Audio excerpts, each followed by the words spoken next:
asshole. Bill, they pulled from Wen's throat. The Chinese mafia, when they make a hit, they leave a little bit of money behind to pay off the ghost of the victim. That's very thoughtful. I have a hard time seeing this guy as some kind of gangster. Well, trust me, as you limp toward retirement, it's gonna get easier. We had a lot of calls come in. I think we should go.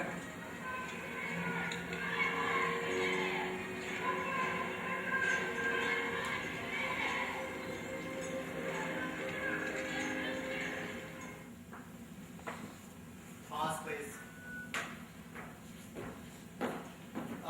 So, back in the 1970s and 80s, when these events took place, oftentimes when there were these types of protests, we did research and people actually did wear bags over their heads in order to conceal their identities because they were afraid of being harassed. Basically all the things he says in the clip are true, that the Chinese mafia would leave money behind to pay off the ghost of the victim. So there are a number of those things, and obviously the guy with the cameras to represent. And they were pretty brazen about it, these student spies. They would literally go to these things, and they would just be taking pictures of everybody. And I think that's what's interesting for an American audience, is that this all happened right here in the United States. Literally happened at Harvard campus, literally happened at MIT, literally happened at Carnegie Mellon, University of Michigan, UC Berkeley. I mean, we can go down the list of all the schools where these types of student spy activities happen. But I think it's a piece of American history that a lot of people don't know. So, this second clip, I don't remember what's in the second clip. Oh, it's a bit of an action clip. So, at this point, the FBI detective Kelly and the Chicago detective Lisa has found. They think they found where the killers are staying. They're not sure, but they're at this motel, and they think they found where they're staying. And they literally run into the killers. So it's a bit of an action clip. This is a clip that's been shown a lot recently. It was just shown on the George Lopez show when James Van Der Beek was pitching the movie there. And so a lot of people have seen this clip. Could we have the next clip, please?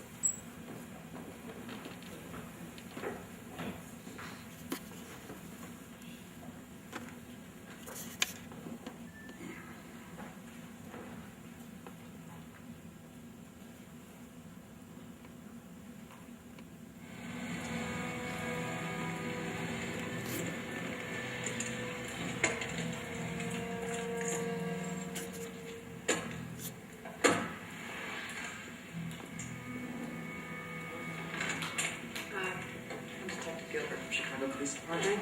Called in about 2 Chinese men.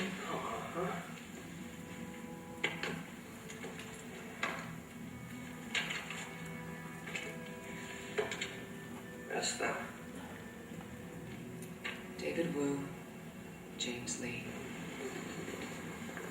They're in room 36. Knock on the Sierra.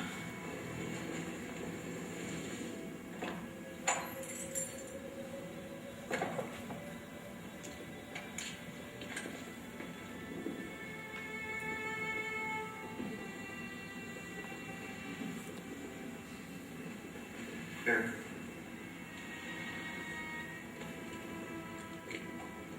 Take a look around here. I'm gonna check the bag.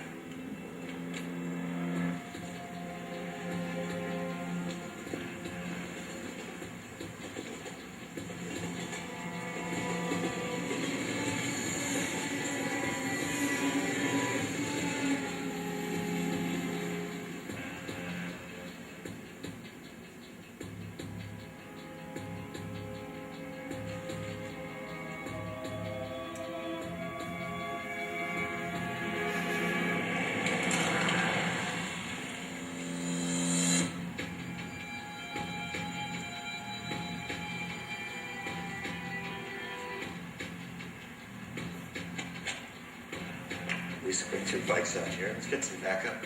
Lisa, you copy? Lisa, do you copy? Freeze, police! Stop FBI!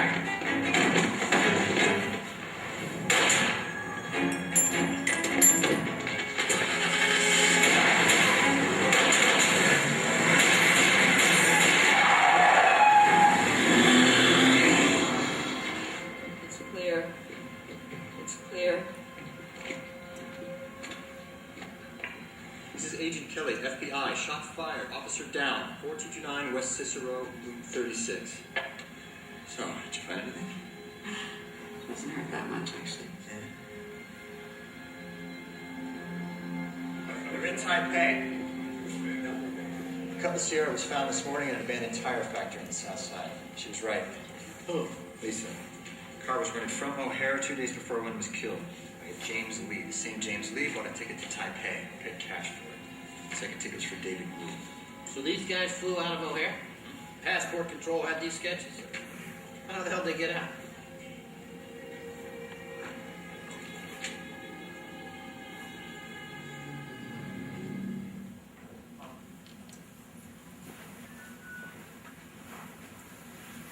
We have time for one more clip?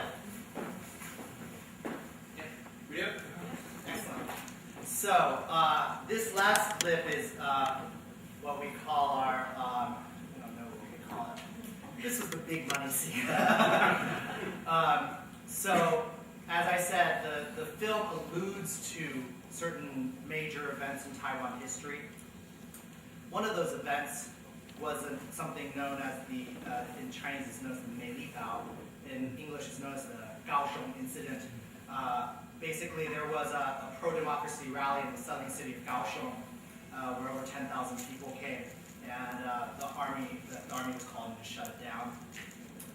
We didn't have money for 10,000 people, so we hired 1,000 people, and we tried to allude to a pro-democracy rally. It took us 3 days to shoot this scene. It's the centerpiece of the movie, and it gives you a sense of scope. We've had a number of critics say to us that the film looks like it's a $25 to $30 million movie, and I said, thank you. We definitely did not have that.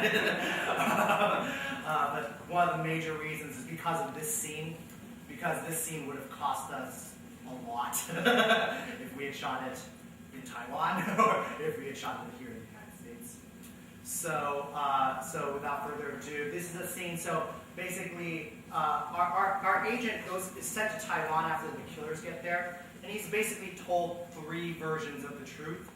One is by the Taiwanese government, which is obviously not wanting him to really find the killers for obvious reasons. Well, for reasons not known to him at that time, definitely not known or understood. The American government, which basically is telling him to keep out of it, to keep his nose clean.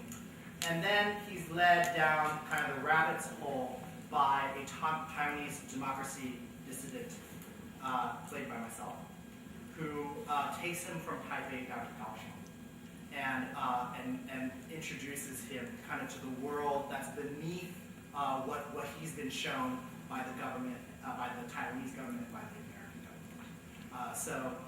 So our characters, mine and James Vanderbeek's, are now in this rally in Kaohsiung, and he's kind of learning what's going on firsthand.